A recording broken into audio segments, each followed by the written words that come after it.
No one can say it cannot be independently verified who orchestrated the attack, but of course denizens of that locality say that armed men believed to be separatist fighters. We shall be returning to this in a moment.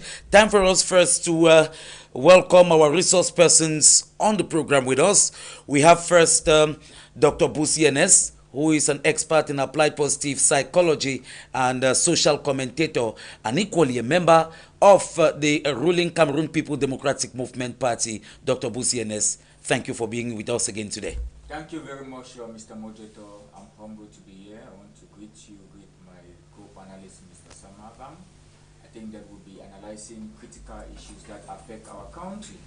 And Mr. Mojeto, let me say that today was a bad day in our country, anarchy in our country, pain.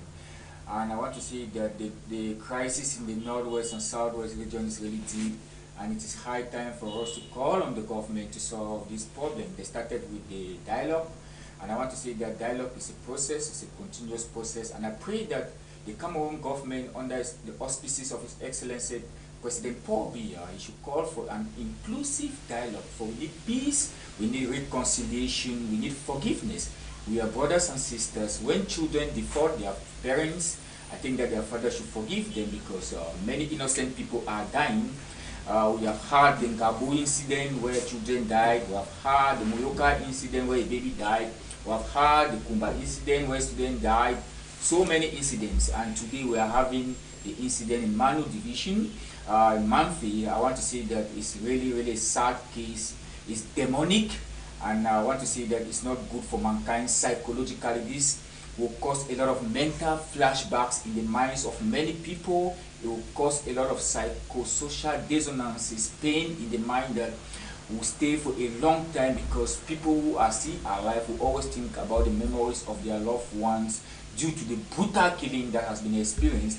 And those who kill those people, we condemn them, and they will say they should stop that. It's not healthy for mankind. All right, we shall be returning to that in a moment, because it is, of course, something that we should talk about on this day, Monday, 6th November 2023, where we got up to that very gory piece of information about the scores of people who've been killed out there in Manfi, in the locality of Egbeko, and houses that are equally confirmed to have been set ablaze. We'll be returning to that in a moment. Let's also welcome another regular panelist on the program, in the person of Sama Abang Mogwa, who is a social commentator and promoter of the concept Unamumudondu on social media platforms.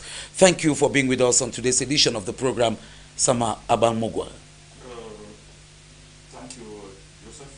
With your permission, permit me show solidarity with the people of Manfi for just 3 minutes, 3 seconds.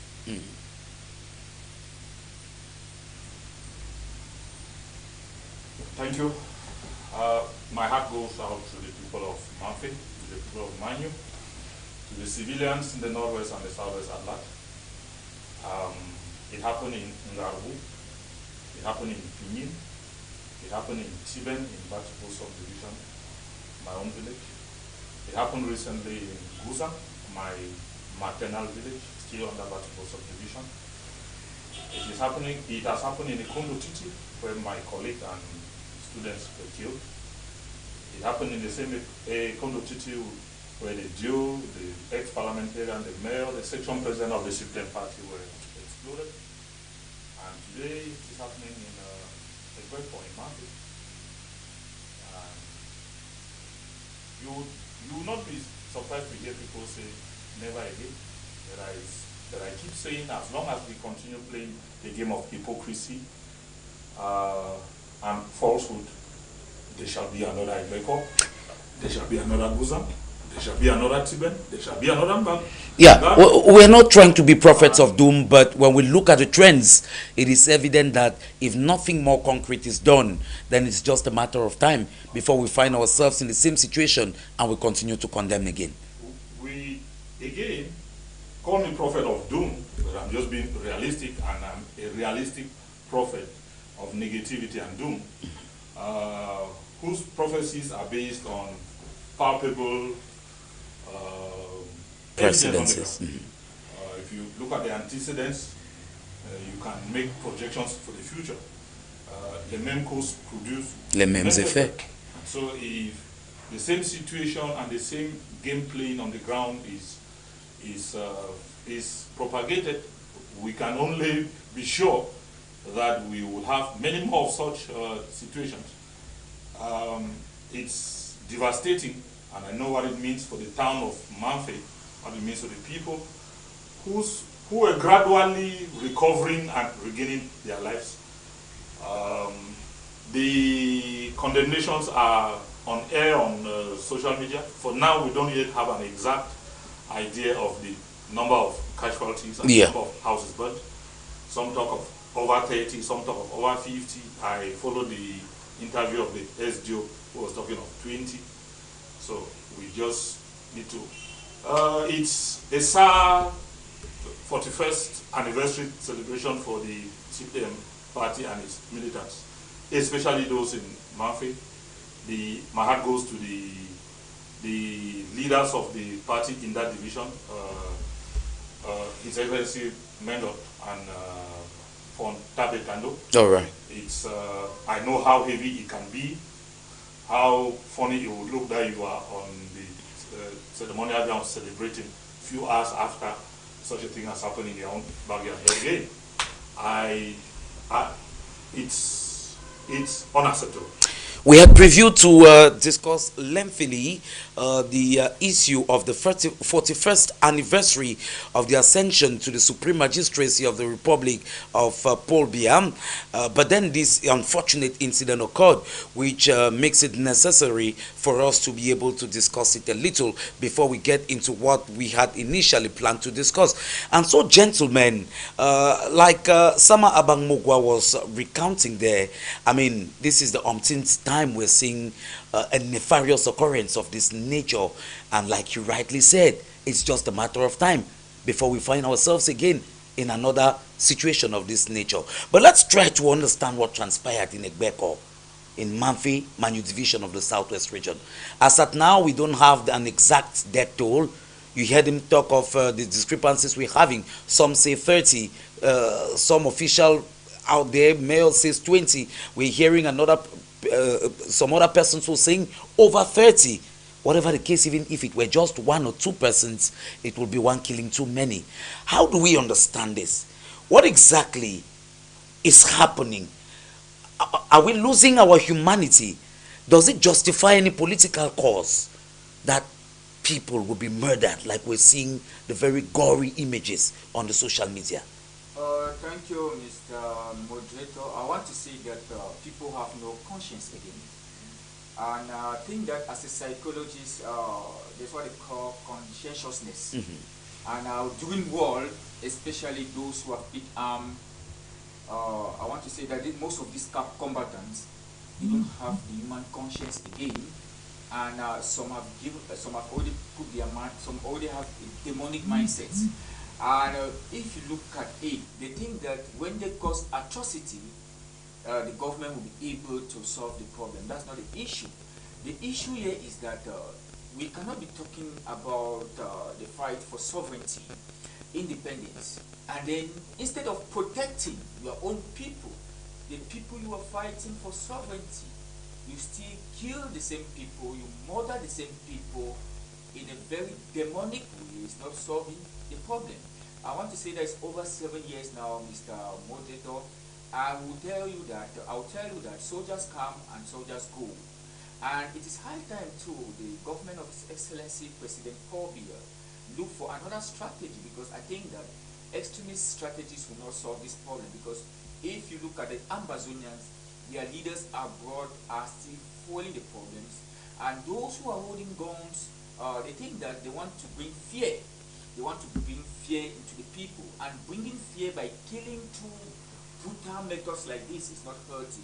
They want to bring fear, and it affects the anxiety of these people. It brings a lot of depression, stress, and I want to say that it traumatizes the people. This psychological trauma brings a lot of fear, and they think that it's a way for them to take over power and governance. And I think that is not solving the problem. And it is high time communities also come out and also bring out a strategy in which they can work with the government to see that we can solve this problem. Mr. Mojeto, the community people also know these people because they are their own children.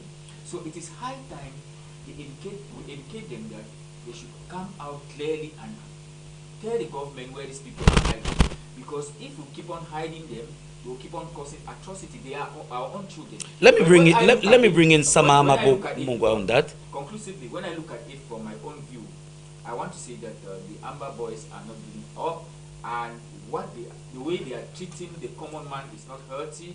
And I want to say that Mr. Mojeto, the minister was there today, and the minister is from that area, and I think that Mr. Arif Mengot is a very genuine intellectual. He should be able to tell the truth to the president that the crisis is still very hot, and he should be able to tell President Phobia, because he's in the presidency, that it's high time we call these people, sit with them and talk with them, because I think that talking with those who are not holding guns is not solving this problem. I think that if government genuinely come out, and I think that Sisiko and Co is in prison. I've once gone to prison, I've spoken with Sisiko and the others. I think that if government can genuinely talk to these people, Mr. Moderator, and talk to those who are abroad, grant amnesty to those who are in our prisons, they will be able to solve this problem. Because when you look at the minds of these guys now, some of them have gone to Nigeria, some of them have fortified themselves, and they are not more rational. Because Rene Descartes said rationality solves problems. But I want to tell you that these people are not more rational, their thinking is not more rational, and people who are holding guns, their minds are not rational. The only way is through the dialogue and solving the problem genuinely. All right. Sama Abang-Mogwa, he has brought up the issue of what is transpiring out there in the name of a liberation struggle. We know when this thing started in 2016. We do not know when it's going to end. Here we are now, civilians caught between the rock and the hard place, between the devil and the deep blue sea, like some would say. Civilians bearing the brunt of the upheavals, the armed conflict. Does it still fall in line within the context of what? It is true that as at now, these are conjectures, because denizens of the locality at Beko in Manfe Manu division, when we watch videos that are now viral on the social media, they point accusing fingers to what they say are armed men believed to be separatist fighters. But as at now, there is no official acknowledgement as to who has carried out the attack. But if we go by the narrative of the people of Egbeko, then they are pointing accusing fingers at the Ambas. Does this still fall within the context of their so-called liberation struggle? One thing you should know is the fighting has gone over the board. And we have seen cases, or we know of cases where pretexts have been used in the name of Amba, but for some other reasons, where you find people who have used the canopy of Amba for score settling of political differences, tribal differences, social, even religious differences, even issues of debts and marital issues. Personal interactions. Yes, where people have used the Amba slogan or the Amba canopy as an instrument to settle scores. As much as it is widely believed that it is Amba, but you hear some other voices saying that it is a tribal conflict between one tribe and another in Akwaya subdivision, which has spilled over and is being fought in Manfela. And we quite remember that some time back, still within the context of the within the period that the armed conflict erupted, we've seen a conflict out there in Akwaya, where we ended up not knowing exactly who perpetrated the attacks that led to the death of some people. Exactly. And we have seen cases where villages have used Amba fighters to retaliate or to carry out vengeful actions in other villages. And so it is possible, especially in an environment that has fast become so ungovernable. And let me tell you that one of the tactics of the most feared and the most dreaded Amba activists, Ayabacho Lucas, at the onset of this crisis was make the territory ungovernable. And so they have been able to make the territory ungovernable in such a way that you find it difficult for forces of law and order to impose and assert themselves. You can't have, even if this nation were to have 10,000 or 20,000 military men in uniform and with guns, you can't position a military man behind every 5 individual meters.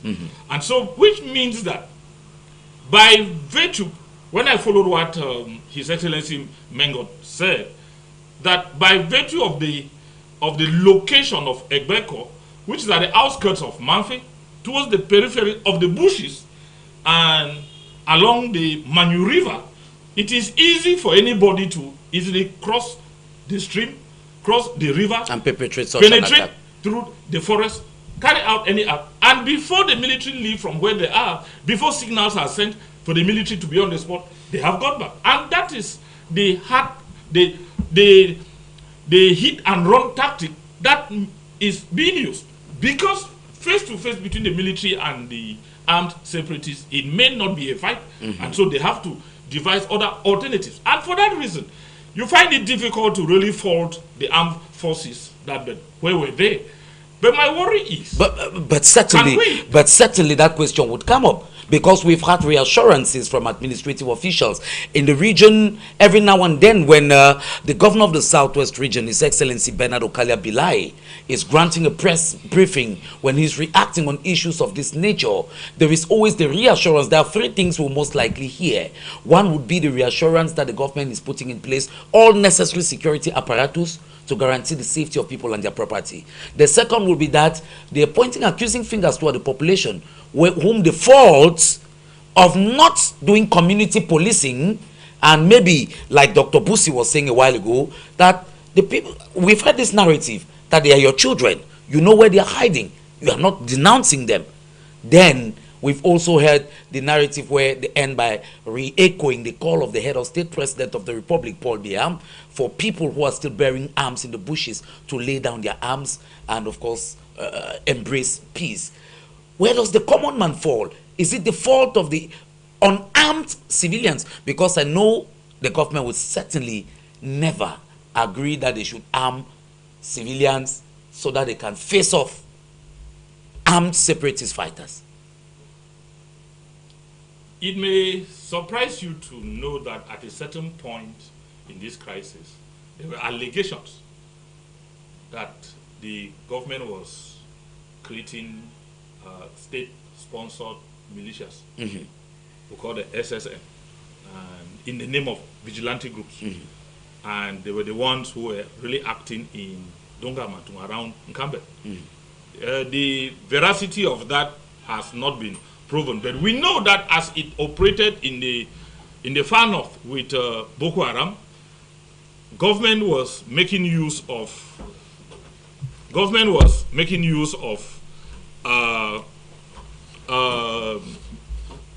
vigilantes who were armed not with conventional weapons, not with guns, but who were armed with minor arms and minor weapons. Yeah, light weapons. Good. And they were able to assist the professional soldiers in the exercise of their functions. But again, how do you ask an unarmed civilian to engage in such a suicidal act against an enemy that is so deadly, that is so viciously deadly, that is so demonic as the an enemy that is facing the military in some cases, although they are not their equal in terms of firepower and numbers, but we've seen them face off with the military and in some cases inflicting heavy casualties on the military. I don't even want to say that they have overpowered the military in some places, but there are places in these 2 regions where the presence of the military is not felt. Not because they are afraid to go to those places, but because by the means and the logistics they have, by their numbers, they cannot be everywhere at every time. Certainly. But that is why I said the issue of community policing is still an ineffective, and I may beg to say it's a bit suicidal, especially given that the sinister forces of Amba fighters are still very strong. And so it will be so much of a suicide. That is why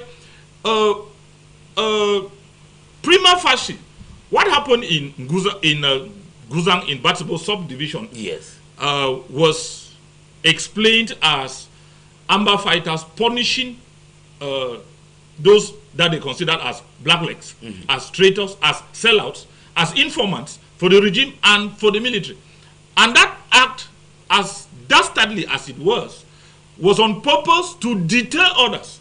And so when you watch such videos, you watch such a fate that has befallen your brother or your neighbor, it takes the courage of a God to think that you would want to like denounce them, especially, you just allow me, I always give this anecdote, which is a true life story. Yes.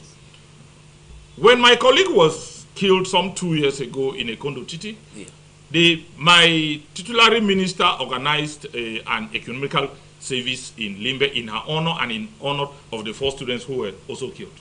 And at that event, the divisional delegate for secondary education of Ndian, the lady who knew that lady one-on-one, said something in the presence of the governor, in the presence of the legion commander and all top administrative and military forces of the Southwest. They were there and asked a question: how do you expect the community to give information, to do community policing, when by the time they give information, the next day an Amba general calls them? Who betrays the civilians to the Amba fighters? Amba fighters already know that it is you who called the military and gave information about their location and their whereabouts.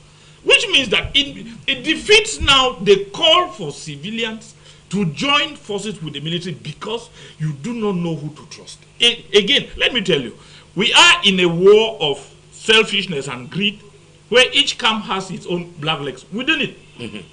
Where you have blacklegs, traitors, and informants on both sides. It is very possible. We have seen cases in other countries. I don't know whether it is true that it happens in Cameroon, where fighters for the government sell arms, sell ammunition. Yeah, since the outbreak of the crisis, we've heard of many uniforms who've been arrested. Yeah, who've been arrested allegedly for selling ammunition to Amba fighters. And so, if you find a soldier who can go that low, that soldier would easily sell a civilian who gives information even for a bottle of drink. Dr. Busi, when we listen to Sama Abang Mogwa, it paints a picture of a very helpless civilian population. I mean, we said a while ago that they seem to be caught between the rock and the hard place. At one point, we hear administrative officials pointing accusing fingers at populations, just like you said not very long ago, that these people know those who carry out these attacks, that they are your children. We've heard this narrative. They are your children. You know their hideouts. At one point, like he drew the analogy of what happened in Guzang, we see even civilians, we don't know if it was really the case, who are being killed for allegedly collaborating with administrative and military officials. At the end of the day, the civilian population seems really, really helpless. How do you react to that? Let me tell you that our military have tried. And the military is closer to the community, to the people more than the Amba, if you look at it. The people are more closer to the military than to the Amba. I've gone to places where I see the military, they live together with the community and they share together. Mr. Moderator, I want to say that the community, they are not helping enough, because I think that they too are afraid because they are armless. But I think that as a people, if they come out, the chiefs, they come out, they talk to their people, they talk to the gods, because at first we used to have the gods. But I ask myself, where are our gods? Has this proven useful? I mean, whether we're looking at it from Orthodox religion, Christianity, or what, or we are looking at it to African traditional, even there in Manu division of the Southwest region where we are, we quite remember that there was a time that certain traditional authorities did some libation and said they had cursed some persons who are fomenting trouble in the area. Shortly afterwards, we heard that they were kidnapped. We heard some had fled the village Has this proven useful? I think that Mr. Moderator, our tradition was so powerful. But I want to say that because of certain infiltration and also some of our chiefs and firms being into politics, that's affected our traditions a lot. And some of these people too don't have confidence with their firms and their chiefs. And like Mr. Sama was saying, if you look at the case of Buza, where the Ambas, the population came out and saw people being murdered in front of them, and the military by that time were not there. And I would say that this is a kind of guerrilla warfare. It is very difficult for the military, for our state military to win this war. Very difficult. Why? I'll put it in such because we are fighting a guerrilla warfare where these people understand their terrain. If you look at the topography of Mamfe is so forested. And it is very difficult for our military to be there all the time. I've traveled through Mamfe. And sometimes even the military there, they don't even have where they are. Their phones, they don't have network. I've seen situations where drivers who ply the Mamfe road collect their phones, go to the boundary. When messages enter their phone, when they are returning to Mamfe, before they hand their phones to them, to tell you how difficult it is with this military. And when you look at the numerically, the population of the military cannot meet up with these boys. And are you talking about in these enclaved areas? Enclave areas, even in the northwest and southwest. And but we have reassurances from the powers that be that all necessary security dispositions. The truth is that even here in Buea, if they were to remove all the military here in Buea, the security here will not be the best. Look at the population. Look at the ratio between the population and the military. So what we are saying is that I think that the population has to cooperate. In what way? They have to cooperate by informing the military. That's the highest. They have to inform the military. Now, the one worry about this is the fact that if we go by international norms, the moment civilian populations start playing the role of informants, they become active participants in the conflict and justify attacks on them. Let me land, please. They are already part and parcel of the conflict. Whether we like it or not, they will always bear the effects. And look at what happened today. People sleeping, they were burnt. The military can never be there all the time. Certainly. So they have to cooperate. They have to cooperate with the people. They have to cooperate with the state. And I think that most of them, the parents, they are their own children. They come, they eat, they live. And they cause some of this atrocity. So what we are saying in nutshell is that... Dr. Busi, that's a very serious allegation. Sama Abang, you would agree with me. Yes, it's true that people who are acting in certain localities maybe are children from that area. But are they still under the control of their so-called parents? Let me also learn that some of these guys are coming from Nigeria. Some of them are coming from Nigeria. I've investigated. Some of them are coming from Nigeria. They infiltrate to Mamfe and they collaborate with some of these boys. And they kidnap and they kill.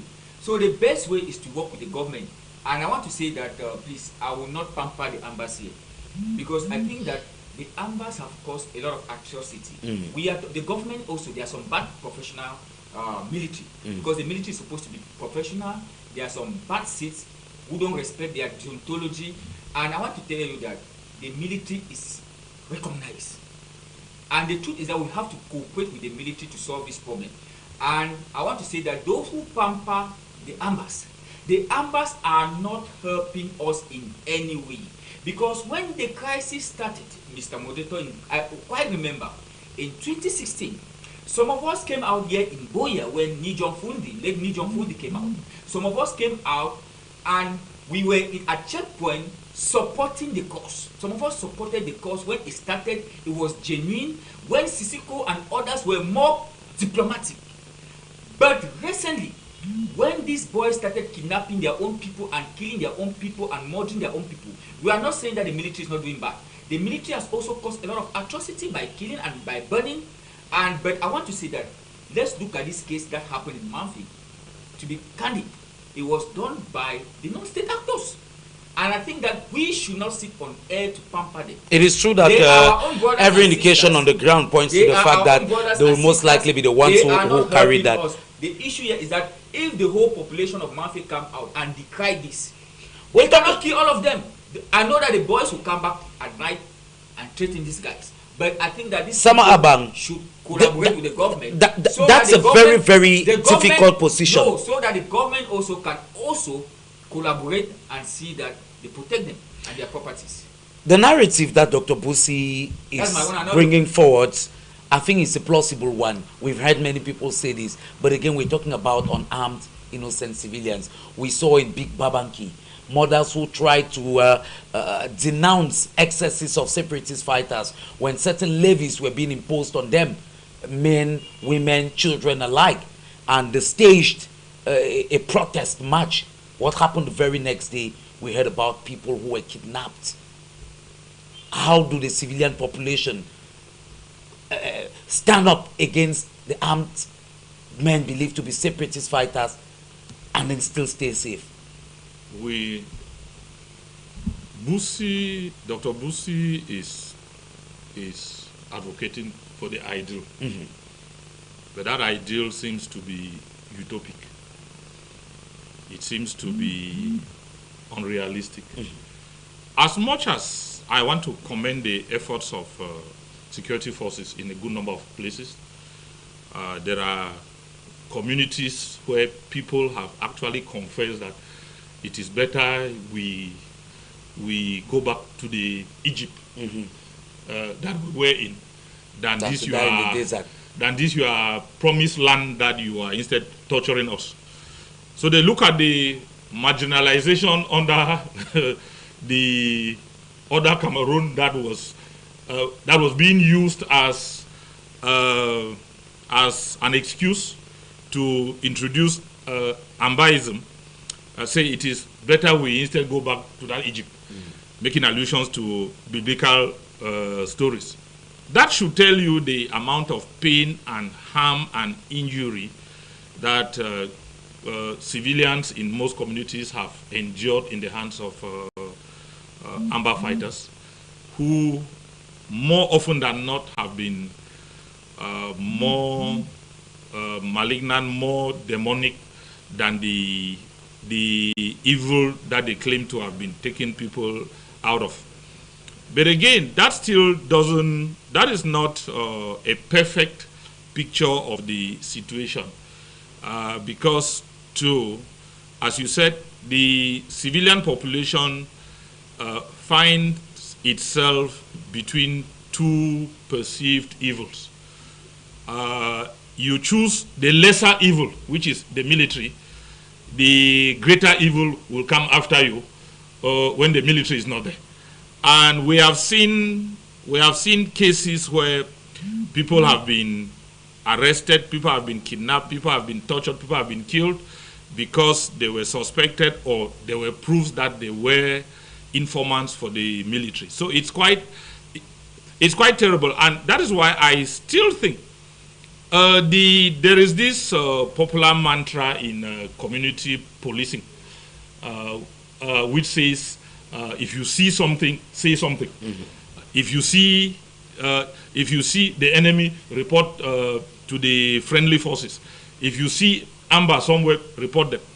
But that mantra of seeing something and saying something is in most cases ended up to be an act of suicide, because in a majority of those cases too, the informants have been exposed either by moles within the ranks of the military or by other informants, people who still believe in this struggle and do not lose sight of the fact that there are people in communities who are making money out of this thing. The war economy is enriching a good number of people, such that you will find informants for informants. What do I mean? You will find civilian informants whose duty is to inform Amba fighters about those informing the military about Amba movements. And so it becomes so difficult. That's why if you go to a city like Bamenda, people tell you there that don't talk, don't look, don't see. Even when you see, even when you are forced to look, try not to see. Even when you see against your own will, don't talk. Because you do not know who is an informant for the military, you do not know who is an informant for the Amba fighters. It makes it difficult because as the community may think that they are acting in support of the military to give good quality information to the military, you do not know who amongst the civilians is an informant for the Amba. So it becomes very difficult. Let me point out some clarification to what Dr. Busi said, that they are our children. Let me tell you that the tides have changed. If you go to Batibo subdivision, where I come from, a majority of the remaining fighters in Batibo subdivision are not Batibo children. Having been dispersed from their strongholds in Santa, in Lebialem, and in other places, they have migrated to other communities. So that you even go to my village, you might find just a couple, 1, 2, or 3 of my village children. But you have more than 100 of them in the village. You find young men from Bansoland, you find those from Wimbum, you find those from Ngokitunda, you find those from Lebialem. So at the end of the day, it becomes difficult for you to do a generalized statement that they are their own children and so they should know where they are and they should know. Their own children can inform. No, excuse me, Dr. Busi. So as much as, yes, we have cases where strangers have invaded communities and are commanding whole villages with even no child from that village involved. It is happening. The Amba stronghold in Lebialem has been reduced. Yes, but it is not that they have all been killed. A good number of them have migrated. And they are operating in Batibo subdivision. Some are even in the subdivision. So it becomes difficult. Without saying that community participation will not yield fruit, because let me tell you that among the 22 villages in Batibo subdivision, there is one village they call Numben. Numben is the most enclaved village in Batibo subdivision with no access route, no road. I'm not sure there has ever been a car that has driven into that village. So you might find children there who have never seen a car, but the military was able to like penetrate. Numben was like the Siberia of Amba inside Batibo subdivision, where if they kidnap you and they say you are going to Numben, you can imagine the torture you are going to experience. But the military was able to penetrate, and the military would not have done that without community involvement, because the military would not have been able to trace the footpaths right to where the camp was located. The camp was disseminated, it was scattered, it was destroyed, and they fled. But again, that is one good case where community policing has yielded fruit, where the population has worked with the military and has rebelled. We have also seen cases where there has been a backlash, where it has backfired, and there has been a backlash, and the casualties have not been the military men, but the civilians. So it's a difficult situation, and I think as much as we want this thing to end, we shouldn't use unarmed and harmless civilians as our pawn to achieve results that we or that the administration and the military ought to achieve.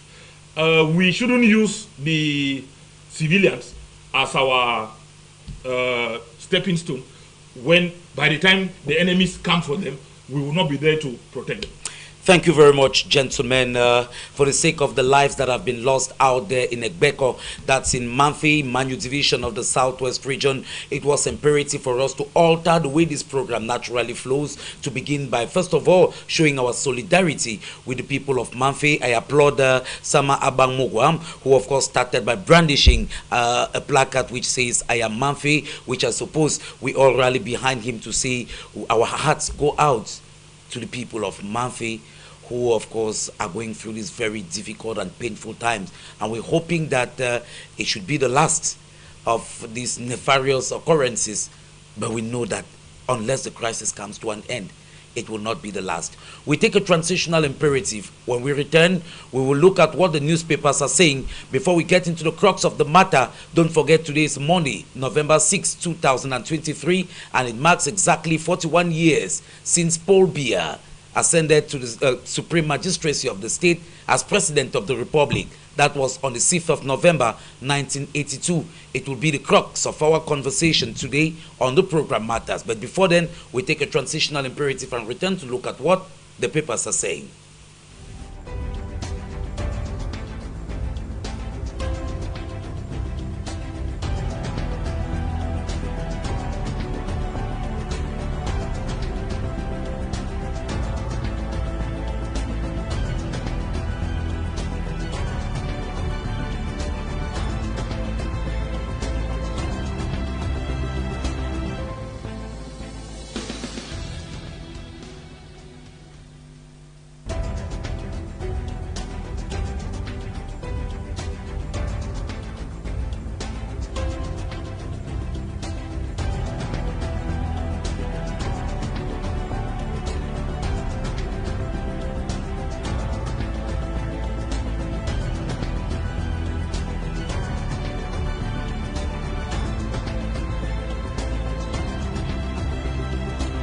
Welcome back, televiewers. If you're just joining us, we are on the program Matters, which comes up every Monday, Tuesday, and Friday on High Television Cameroon. You can follow us live on YouTube and on Facebook as we're streaming live. And of course, with the numbers at the base of your screen, you can also leave your contributions by way of regular text messages or WhatsApp messages so that we react to the issues you raise. And now we are going to take a look at what the newspapers are saying. And we open the newspaper review first with the English language daily, the Guardian Post. The Guardian Post that you find on the newsstands today, Monday, November 6, 2023. It says Biya's 41 years in power, the good, the bad, and the ugly. And that paper, of course, tells us that on November 4, 1982, the first president of Cameroon, Amadou Ahidjo, took the country by surprise, announcing his resignation. Ahidjo's constitutional successor, Paul Biya, who was then prime minister, was sworn into office on November 6, 1982. President Biya came in and pegged his leadership on rigor and moralization, which was the bedrock of what he termed the New Deal. Ascending to the helm of the state, President Biya focused his attention on the democratization of the political landscape, social and economic liberalization, and the reinforcement of international cooperation ties. You see details of this on pages 6 and 7 of the Guardian Post newspaper. And still on this issue, the Guardian Post newspaper, of course, carries a picture of the head of state on their front page, where they say, Paul Biya, happy anniversary, Mr. President. Away from that, the Guardian Post newspaper tells us that at 44th La Francophonie Ministerial Confab, the Prime Minister, Head of Government, Chief Dr. Joseph Diongute, tells delegates good governance prerequisite for prosperity and emergence. And of course, that story on page 3 tells us that the Prime Minister, Head of Government, Chief Dr. Joseph Diongute, has urged delegates to the 44th La Francophonie Ministerial Conference to continue promoting good governance among a number of among member countries, saying it is a prerequisite to ensuring the bloc attains its desired prosperity and emergence. Still in the Guardian Post newspaper, we have this other story that says at 6th session of International Solar Alliance Assembly in India, Minister Elundu Esomba markets Cameroon's energy potentials. The story on page 8 tells us that the Minister of Water Resources and Energy, Gaston Elundu Esomba, has re-echoed government's commitment to ensure universal access to electricity in the country by the year 2030. The member of government reaffirmed government's commitment during the 6th Assembly of the International Solar Alliance Assembly in New Delhi, and that is in India. We move away from the Guardian Post newspaper to bring you another paper with us. It is one of the most authoritative Anglophone newspapers in Cameroon, the Post newspaper that you find on the newsstands. And the Post newspaper says, Biya's Cameroon at 41, a sip of champagne for some and vinegar for others. And that story is followed, or the headline is followed by 4 riders. The first one says the CPDM scribe visits Bamenda and sets stage for Biya's possible 8th mandate. The second rider says presidential majority spokesman says Biya's appointees don't tell him the truth. The third rider says Bamenda celebrates 41 years after unfulfilled ring road promises. And of course, the fourth rider says roughshod 41 years of control over the uncontrollable. You'd see details of this in the pages of the Post newspaper. Elsewhere, the Post newspaper tells us that Deposits and Consignment Fund begins managing unclaimed funds, and that story on page 3 of the Post newspaper says the Cameroonian subsidiary of the German insurance outfit Allianz Cameroon has transferred 1.5 billion francs, 1.5 unclaimed funds to the Deposit and Consignment Fund, better known by its French acronym as CDEC.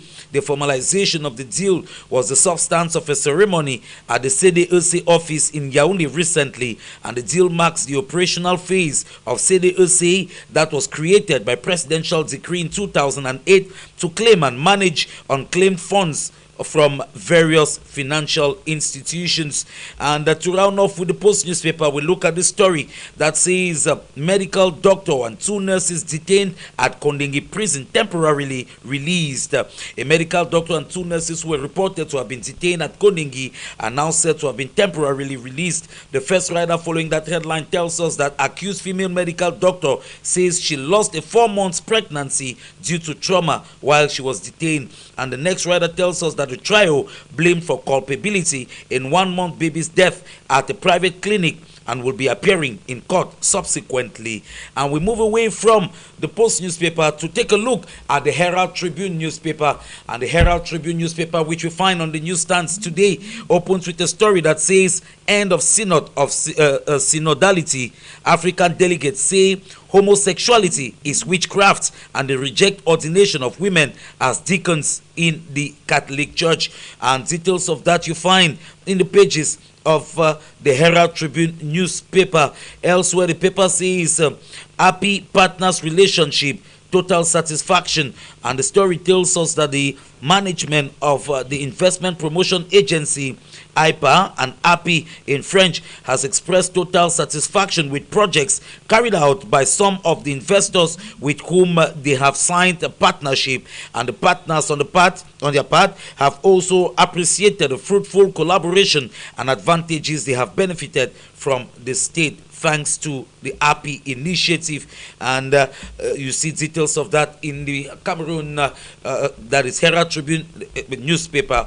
We shall round off the newspaper review today by taking a look at the Sun newspaper. And the Sun newspaper we find on the newsstands today says Yaoundé Simalen Expressway urban section to cost 379.5 billion francs CFA. And first rider following that headline tells us that the Minister of Housing and Urban Development, Celestine Kecha Coutez, says the work will kick off soon, while the second rider says Burns and Razel selected as companies to execute the project. And details of that on page 3 of the Sun newspaper. And in another story, the Sun newspaper says 3 years on, Limbe 1 Mayor Mboye Eposi Florence posts positive report card. And this, of course, as at a council session that took place recently at the Limbe 1 Council in Fako Division of the Southwest region. Elsewhere, the Sun newspaper says tourism minister urges tourism promoters in the Southwest to invest in tourism. And of course, where they also advised Cameroonians to embark on the habit of consuming that which is indigenously Cameroonian. Ladies and gentlemen, you can visit the newsstands to see the entirety of these stories and pick up copies of the newspapers, of course, to have a first-hand reading of the papers yourself. That is what we selected for you on today's newspaper review, which is an integral part of the program Matters on High TV Cameroon. We take a brief transitional imperative. We return to get into the major issue on the program today. Stay tuned.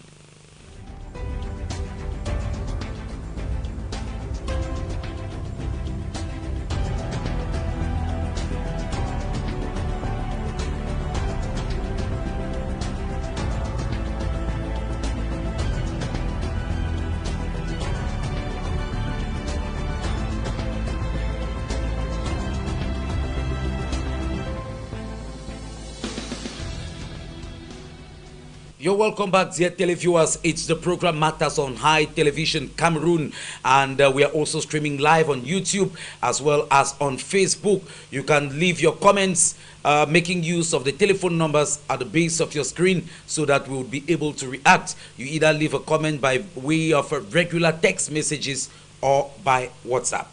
Gentlemen in the studio with us, let's get into the crux of the matter. Today, Monday, November 6th, members, sympathizers, and well-wishers of the Cameroon People Democratic Movement Party, and of course, supporters of President Paul Biya, and a cross-section of Cameroonians are looking at the 41st anniversary of his ascension to power, the Supreme State Magistracy. It was on the 6th of November 1982, after the then president of Cameroon, His Excellency Amadou Babatura Ahidjo, 2 days before, took the state by surprise, announcing his resignation. And thereafter, in view of the provision of the Constitution that made the then Prime Minister constitutional successor, that is how Paul Biya ascended to the Supreme State Magistracy. We are 41 years down the road. Let me begin with you, Dr. Busi. You are a member of the Cameroon People's Democratic Movement Party, the CPDM, and today, members of your political outfit, supporters of President Paul Biya, well-wishers of your party are converging in different places across the national territory, of course, to commemorate the 41st anniversary of their natural candidate and their champion at the helm of state magistracy. How do you sum up Paul Biya's 41 years in power as President of the Republic? Thank you, Mr. Weno. When President Amadou Ahidjo resigned on the 4th of November 1982, on the 6th of November 1982, the then Prime Minister, now President of the Republic, His Excellency President Paul Biya, was sworn in as President of the Republic of Cameroon. And I want to say that when President Paul Biya came to power, there was a lot of euphoria with him because President Paul Biya by then was a very young gentleman, very handsome, very dynamic, and by then President Paul Biya was a scholar. He had studied political science and he had a diploma in public administration. And when President Paul Biya came to power, he wrote a book. And after writing his book, President Paul Biya had his visions. And he said, he talked about rigor and moralization. And his policy was all about bringing strictness and fighting against societal ills. The newspaper is talking there. We are going to see the good, the bad, and the ugly. President Paul Biya, for 41 years now, as President of the Republic of Cameroon, I think that it's been a rough journey, it's been a good journey, it's been a dilemma too. We will look at his success stories and his difficulties and his shortcomings and his challenges. With all the euphoria President Paul Biya brought about multipartism in Cameroon, because in 1966, we know there was. Can we really credit the return of multi-party politics to Paul Biya? Let us look at the scenario. Exactly. We understand that from 1966, all political parties in Cameroon were dissolved, some deliberately, to join the UC of Ahidjo, which became the Cameroon National Union, which later changed its name, CPDM, in 1985. Now, when we look at what transpired, we quite remember that there were members of government, there were supporters of the CPDM party who actually marched. I remember the famous song, the Dimabolas, people who marched and sang and said that multi-party politics was an alien concept to Cameroon and that Cameroon was not ready for it. So would we not rather credit it to people who forcefully... I think that President Paul Biya gave the gateway for multi-party politics. Let's accept that, because when Nijon Fundi came, it was not easy. When late Nijon Fundi came, he wanted to launch his party, the SDF, in Bamenda, In Tarington, it was not easy. People died. And along the way, President Paul Biya allowed it. We know that Nijon Fundi was in several presidential elections with President Paul Biya, and other parties came in, and allied parties of the CPDM. So we want to say that President Paul Biya, at least, he talked about democracy. And democracy is not all about government of the people, by the people, and for the people. Yeah. Democracy is all about people having the voice to engage in politics, where people elect their own persons to represent them in governance.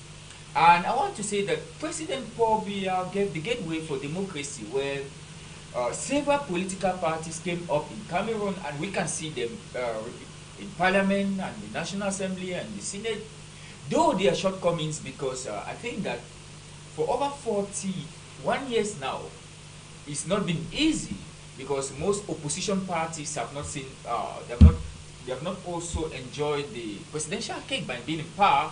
But I want to say that President Paul Biya also, let's look at it from a political, from an economic, and from a social perspective. All right. Permit me. I'll be coming in a moment so that we get to really look at the issue, like you have rightly pointed out, maybe democratization of the country, maybe infrastructural development, national integration, which has become a sing-song. We're going to try to look at how far he's been successful with all of those.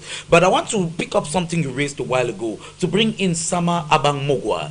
Can we really credit President Paul Biya with the return of multi-party politics in Cameroon? When we look at the precedents, we look at the prevailing situation in Cameroon at the time, when people like Nijon Fundi had to forcefully launch the SDF party, because of course history tells us that in 1988 Fundi was a member of the CPDM, contested for a seat in parliament against Simon Achidi Achu in Santa and lost. Coupled with other issues, he now joined others who had issues and said, okay, it was time for them to launch a new party, even though we realized that there was no provision in the constitution that actually prohibited the creation of another political party.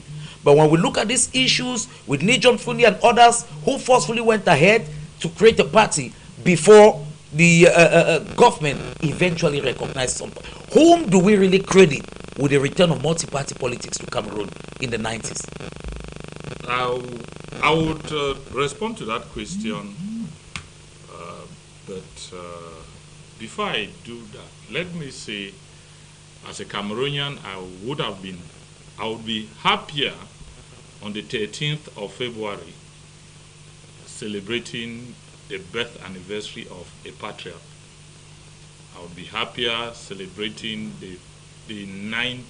that should be the 91st anniversary of a grandfather of the nation, Papa Paul Biya, rather than celebrating the anniversary of his ascension to power, which is much mitigated in terms of successes and failures, which I want to say is one of the factors that is responsible for the less development, or the snail pace of development that this country has experienced.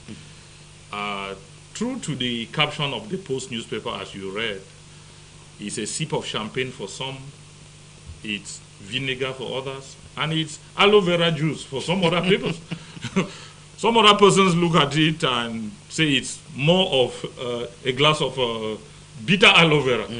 And so that should be able to tell you the mixed interpretations of his long stay in power, not just his ascension to power, not just his stay to power, but his long stay in power.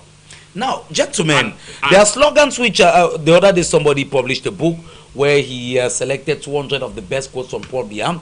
If I were to select one, I remember he said that staying in power is not for those who want, but for those who can. Good. Zero pouvoir, if I can remember the French expression well.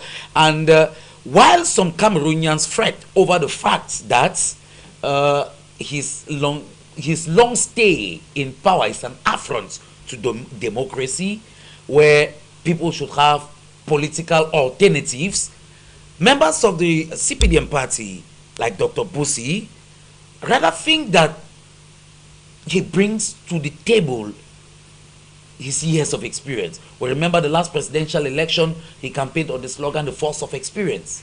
Yes. Let me say that as a Mr. Biya is a good student of Cicero, and he's equally a good student of Machiavelli. Le pouvoir, c'est la ruse. That's to say, power is wit. It is not given for just anybody to stay in power by wishes, but those who can be able to manipulate their wits and the techniques of power. And that's what he has been able to do. It does not just suffice to say, I want to be in power for as long as eternity can permit. Right? Do you have what it takes to maintain yourself? And that is where he is right when he said, durer au pouvoir, c'est pas pour ceux qui veulent, mais pour ceux qui peuvent. Which means that, do you have what it takes? And so he has demonstrated that he has mastered the wits of political longevity. He has mastered the wits of politics. He's been able to know how to play with opposing forces and hit their heads so that you like keep fighting amongst yourselves and without looking at him. Gentlemen, I'll ask a categorical question to both of you. 41 years in power of President Paul Biya. Is it a blessing or a curse to Cameroonians? I'll ask the same question to both of you. Sama Abang Mugwa. It's a sip of champagne, a sip of vinegar, and a sip of aloe vera. What do I mean? I mean it's a mixed blessing. It's a mixed blessing in the sense that it has come with its achievements. I must be honest, it has come with its achievements, and it has equally come with lots of bad luck to Cameroonians and to Cameroon as a nation. It would be foolhardiness for me to sit on this platform and castigate him as if everything about him has been evil. But it will also be blind mumuism for me to also sit here and think that everything about him has been so flowery and so good for this nation. As much as he has registered successes, permit me come to what Dr. Busi was busy trying to defend, the thesis that all credits must be given to Mr. Biya for the re-advent of multipartism. I think that he found himself in a situation where he had no choice, especially given the wind of change with the fall of the Berlin Wall and the collapse of the bipolar nature of world power. The fall of the Berlin Wall meant that the Soviet Union collapsed.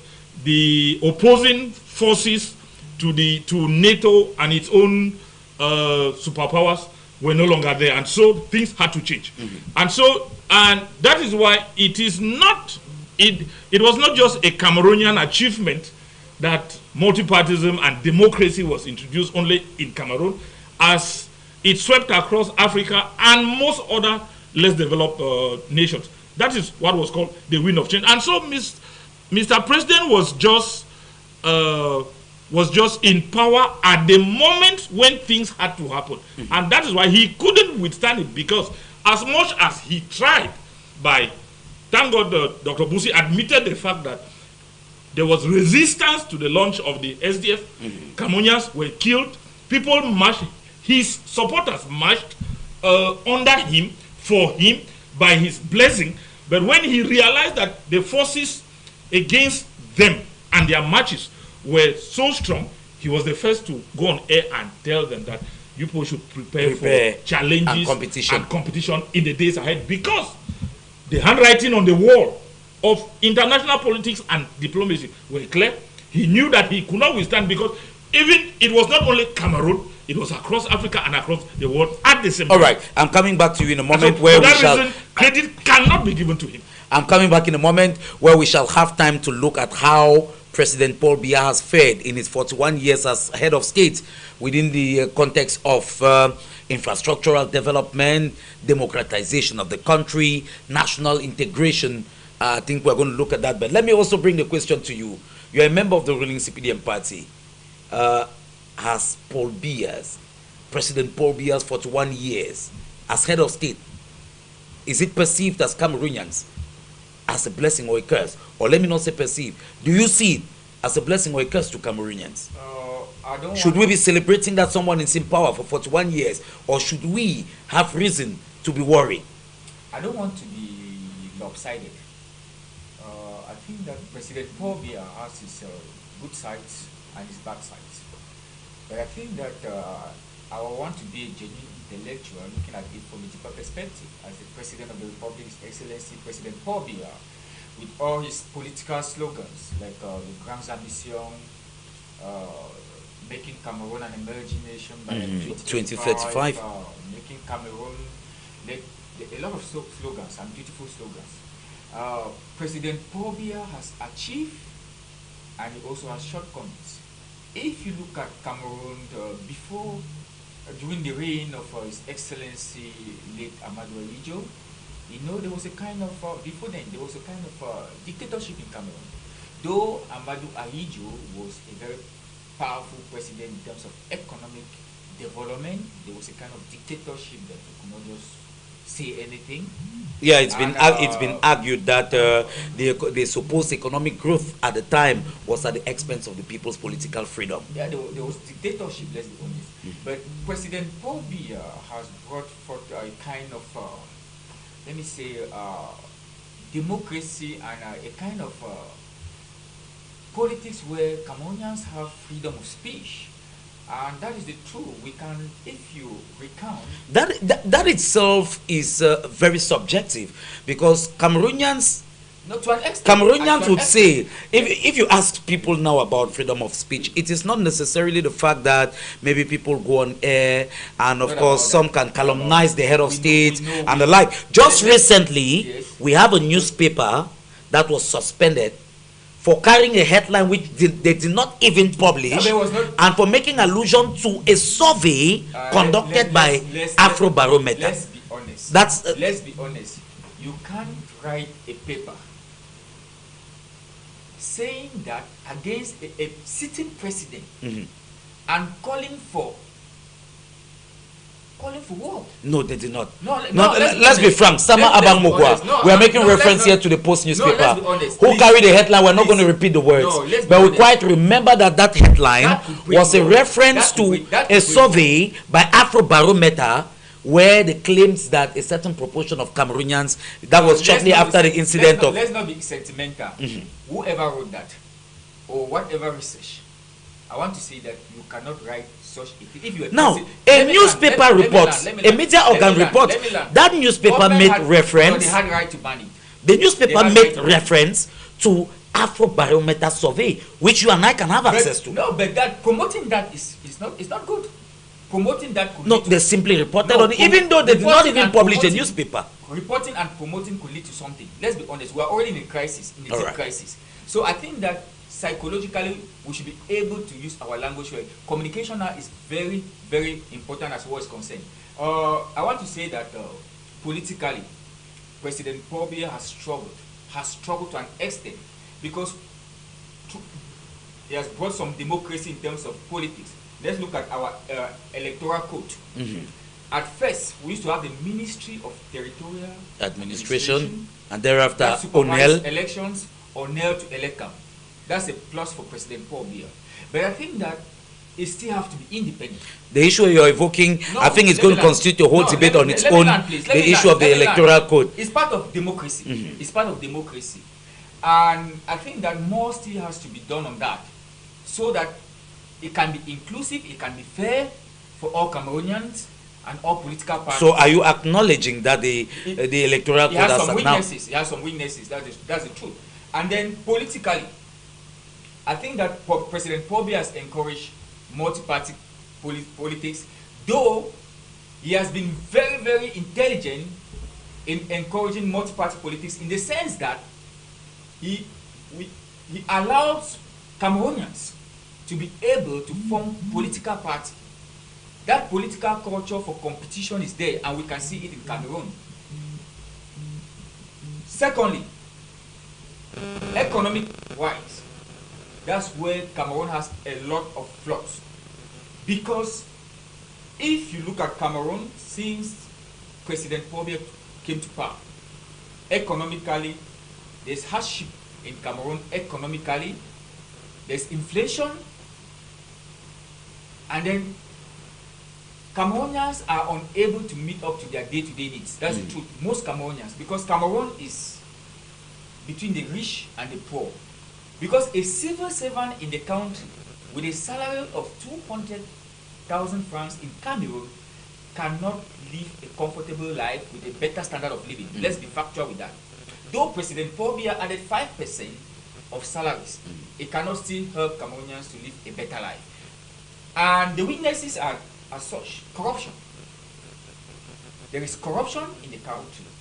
And corruption in the sense that if you look keenly what the newspaper was saying, some people enjoy while some people suffer. Why? Those who are appointed to serve, most of the time, some of them mismanage funds. We have seen ministers who are in prison. President Paul Biya doesn't tolerate ministers and directors who steal state funds.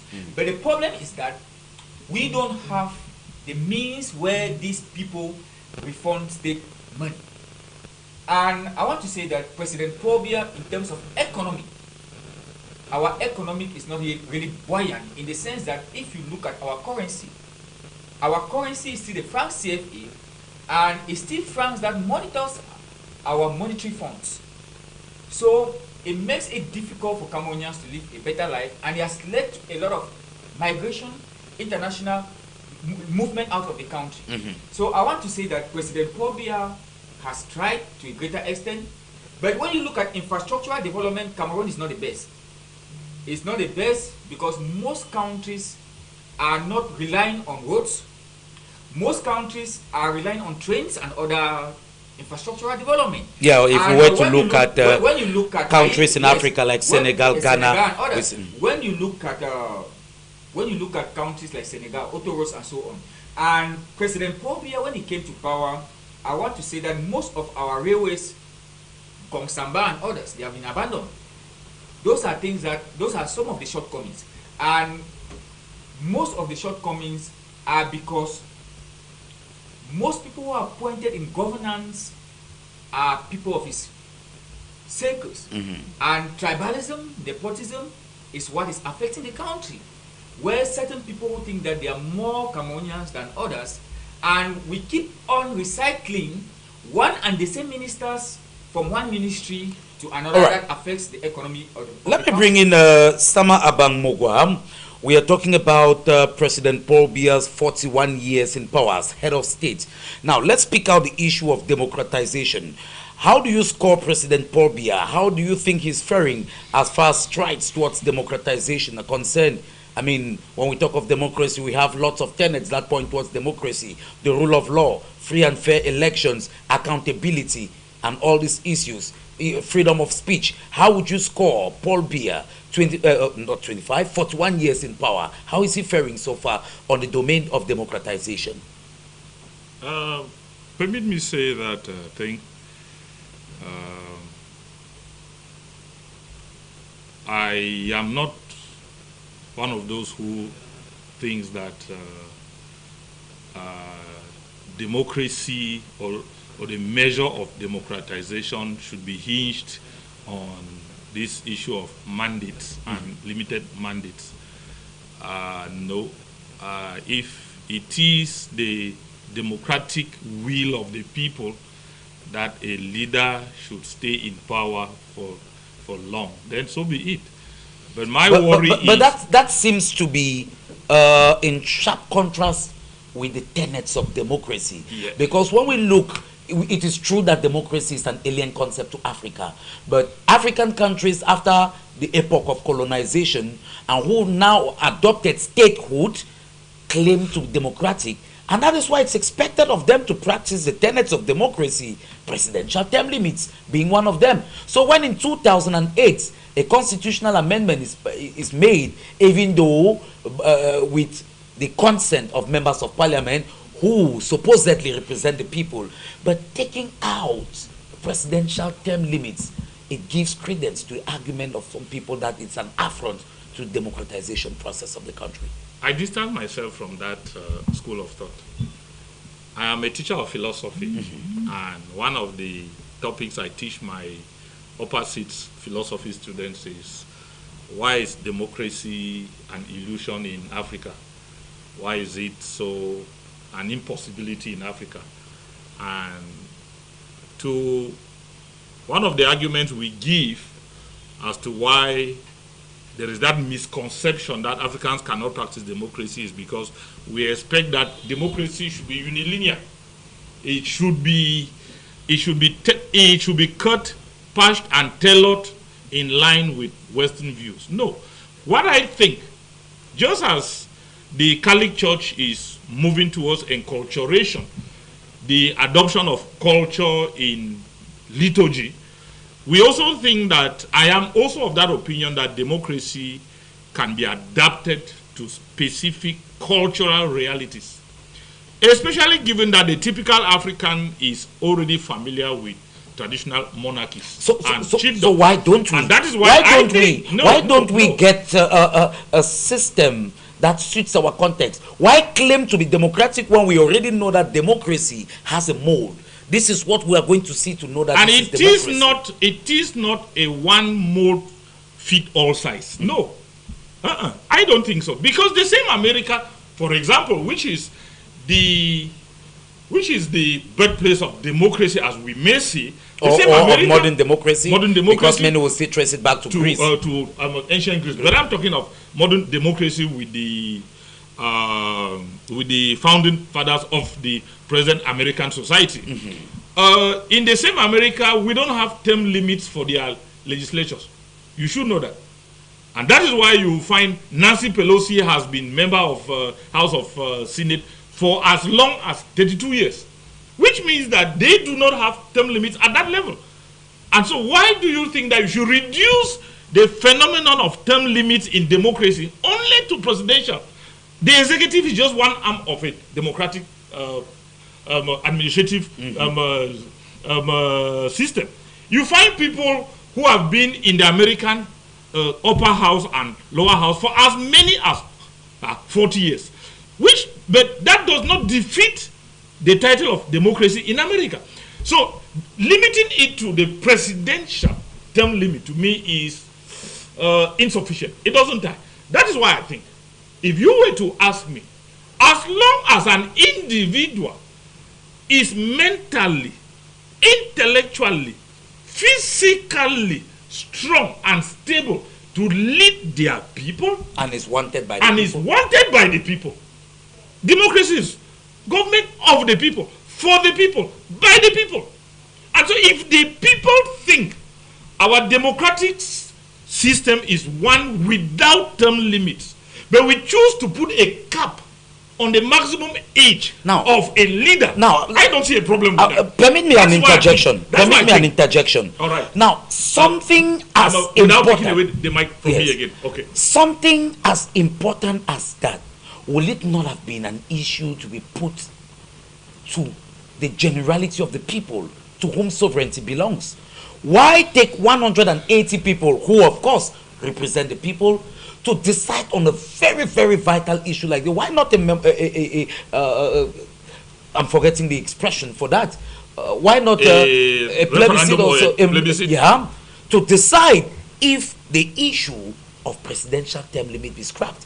Why would 180 people, most of whom were from one political party, decide to scrap off a presidential term limit? Especially when we take into consideration that this happened in 2008, when, according to the provisions of the Constitution at the time, of 1996, yes, Paul Biya's mandate was to end in 2011, and he will not have been eligible for the next presidential election. Is that not some sort of an injustice to the people? Injustice? No. What I think is, do not forget to know that what we have is the system of representative democracy, where the decisions are taken by representatives of the people, those who are imagined to have transferred their authority and their sovereignty to their representatives.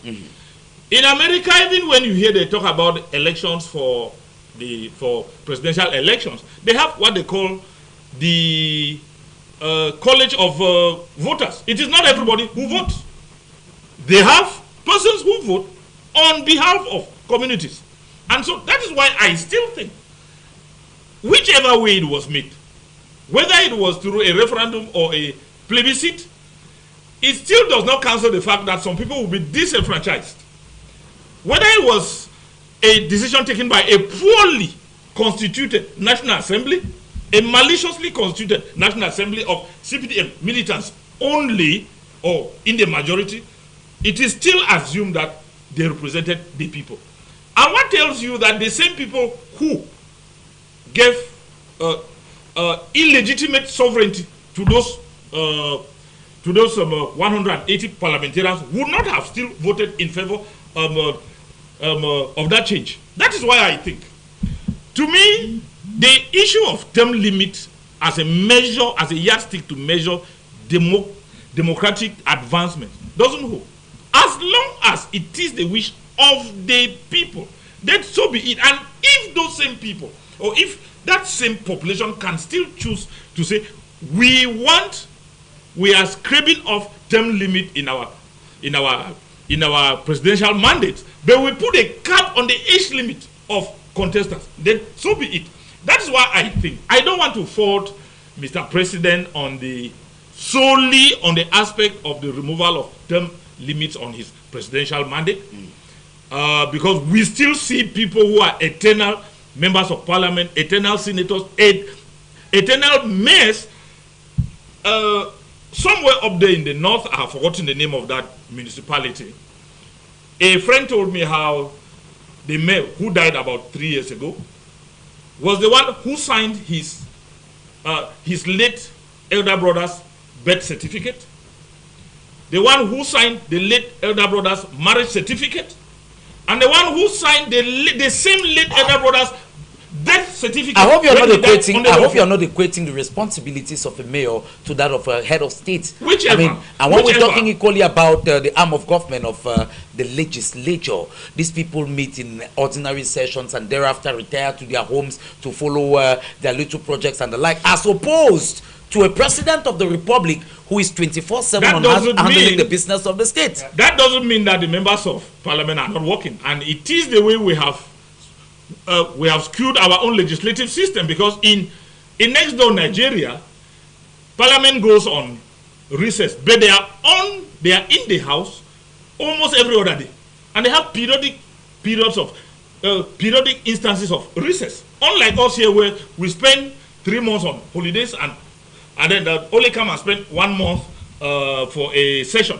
Now, where I would land, I think we are not where we ought to be. This country deserves better. This country needs better, and it deserves better. It merits better than what Mr. President has given us in 41 years. And I think if I were to assess his contributions to the development of the polity of this country, it is limping. All right. Dr. Busi, let's now look at it from, we talked about a while ago, we said we're going to look at how he's faring as far as democratization is concerned. We equally talked about the issue of national integration. That's why I would like you to react. It has become a sing-song in Cameroon, vivre ensemble, living together. But every day we keep hearing mutual antagonism. Tribalism is almost at its apex. How is President Paul Biya faring?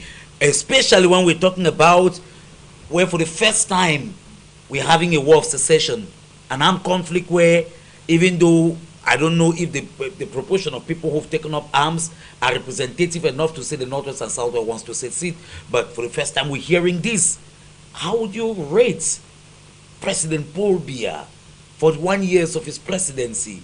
How do you think he's faring as far as promoting national integration is concerned? Thank you. Before I answer that, please, I want to differ a bit with what Mr. Sama talked about issues of age and constitutional term limit.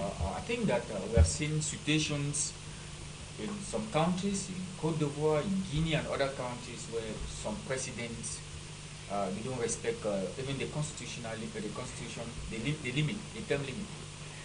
I want to say that democracy, it will be helpful if Cameroon introduce a a democracy where they have a presidential term limit. I think that it's very, very important. I'm in the CPDM, but I think that a presidential term limit gives way for other leadership to come up with new ideas, new political ideology, new political culture on how, and also new political system of governance, because there's different system of good governance, there's different system of governance in the world. Some presidents can come up with a federation, some with a semi-presidential system of government. But I some with a suppose unity system. that would be some sort of a And threat I to think those that- who want to consolidate No, power, I think that, because we know I that think the that, essence of every I think that politician. also staying in power for too long also have a lot of effects, because you don't think about reforms, you keep on doing one and the same thing that doesn't change. When presidential term limits are put in forth, it brings about competition and more democracy and national development. And answering your question on national integration, that's a very, very important tool for bringing Cameroonians together. And I applaud President Paul Biya for that. Though the implementation is a problem, I want to say that cultural pluralism is something that is very, very important, because Cameroon is multicultural, Cameroon is diverse, and when you look at Cameroon, you look at it from an eco-cultural perspective in such a way that Cameroon has what they call enculturation and acculturation. And you see that enculturation here is a situation whereby Cameroonians, from their diversity and ethnicity, they are unique in their cultures, they are unique in their values, they are unique in their norms. We can see Cameroon from a geopolitical zone situation where Cameroon has about 250 ethnic groups and 4 geopolitical zones, like The Sudano-Sahelian, the Fang-Beti, the south, the center, the grassfield regions, and the coastal regions. And with these disparities in terms of cultural diversity, I think that it is very important for them to live together through national integration, through living together. And I think that President Paul Biya has fought towards national unity and national integration for cultural pluralism through bringing the Commission of Multiculturalism and Bilingualism headed by Peter Makani Musonge, where we have seen instances in the country where they try to stop hate speech. We have seen situations where don't you think that the emergence of the problem of tribalism and hate speech, which is on the rise now, Yes.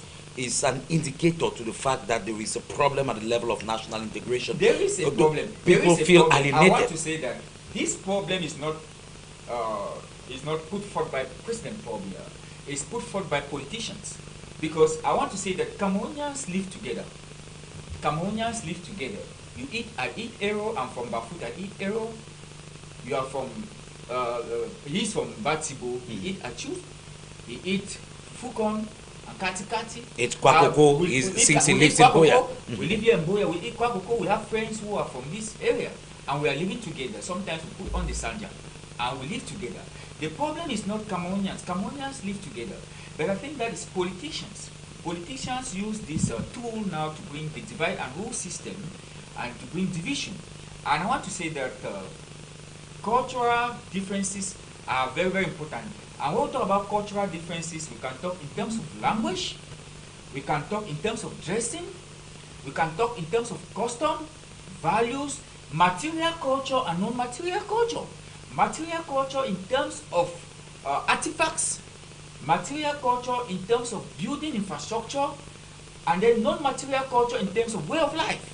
And President Paul Biya thinks that these people with their different languages, with their different way of life, should be brought forth, live together, married, intermarried, whereby they enjoy the national get together in terms of employment, appointments, and so on. Let me bring in Sama Abang on that same issue before we take one reaction which has come in. National integration is a solid tool because diversity, Cameroon is Africa in nature, whether we like it or not. Diversity is something that is very good.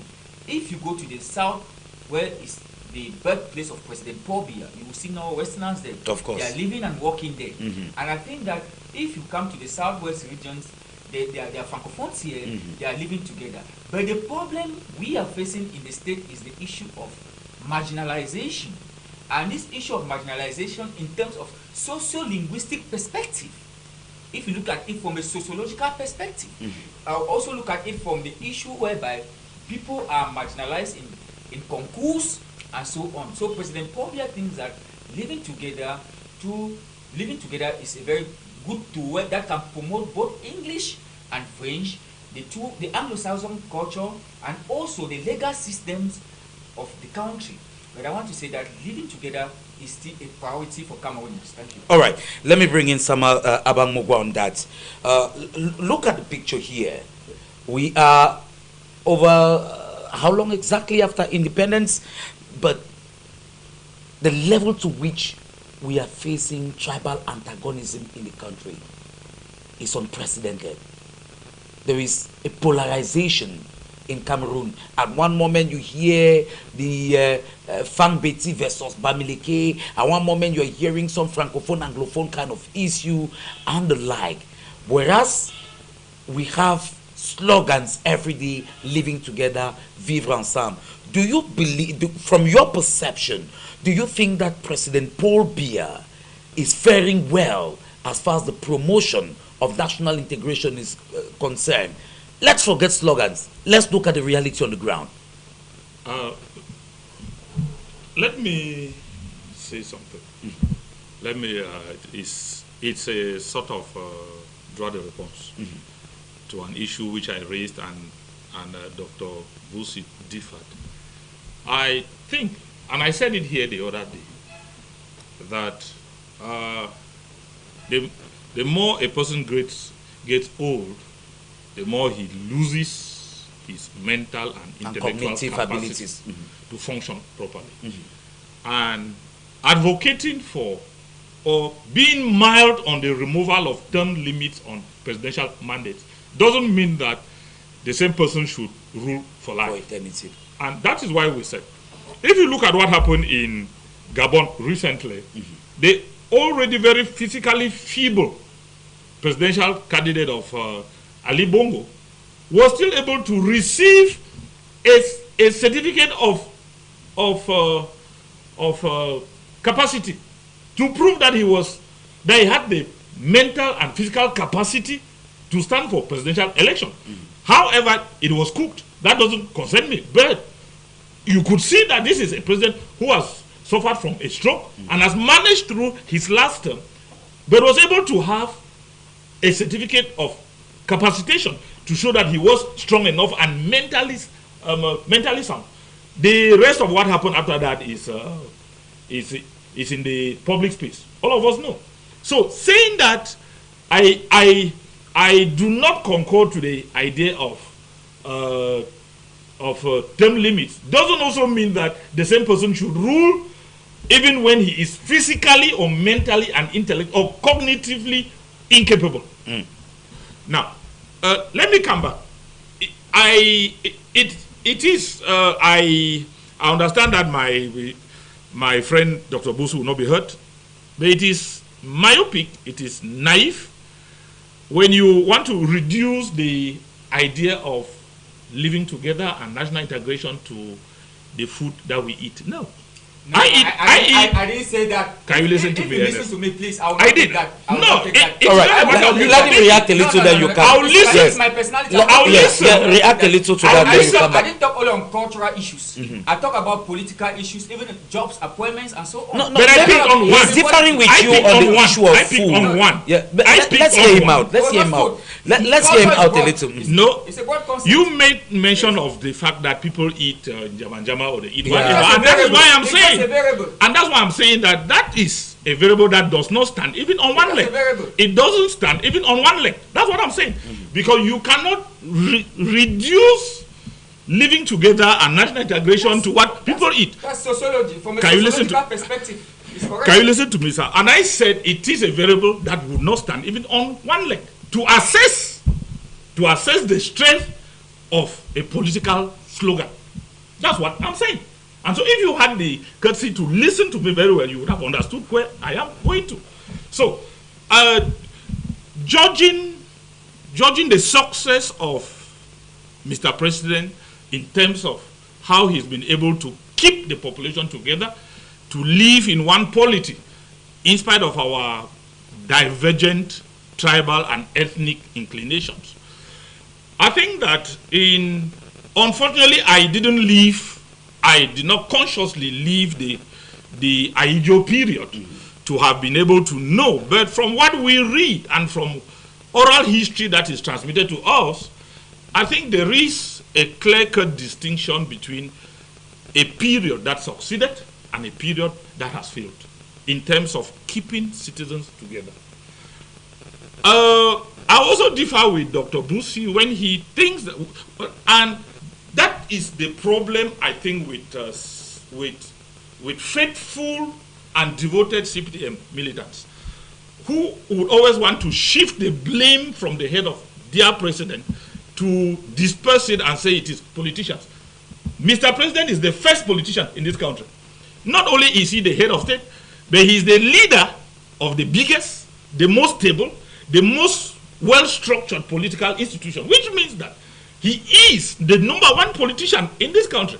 And if you shift the blame and say it is politicians who are instrumentalizing hate speech and tribalism and ethnicity for their political gains, it means that you are throwing the blame at his doorsteps, and that he is, given that he's the champion of... All right, we have just 5 more minutes to be together. Yes, let's round off on that. Good. And so that is why I think which I often say, one of the strongholds of Mr. President for having stayed so much in power is the institutionalization of tribalism. He has been able to use tribalism, the divisive aspect of tribalism, as an administration, as an administrative and a political weapon, which is what he has been able to use, pitting groups against the other. Where you make persons from one group, from one tribal group, look at others as les ennemis d'abord, like those who are a threat to our grip on power, those who are a threat to our hold onto power, those who do not like the country as much as we do, people who are not part of the country but we are just tolerating them. And under him, for the much that I know, there has been the institutionalization of tribalism, where tribalism has been used, such that what is preached, living together and national integration, is at par with what is practiced. So the apparent is different from the real. All right, gentlemen, with just 5 more minutes, let's take this reaction from a televiewer, and we give some very quick reactions to this. He says, good evening to you guys on board the program. 41 years of President Biya in power has not been the best in my eyes. It has been years of accountability, no accountability to the people of Cameroon. That's why development can't be real, but on paper. Any true leader must be accountable to his people. The divide and rule method has kept him in power for this long. Rema Emilin Boya. 2 important things he says.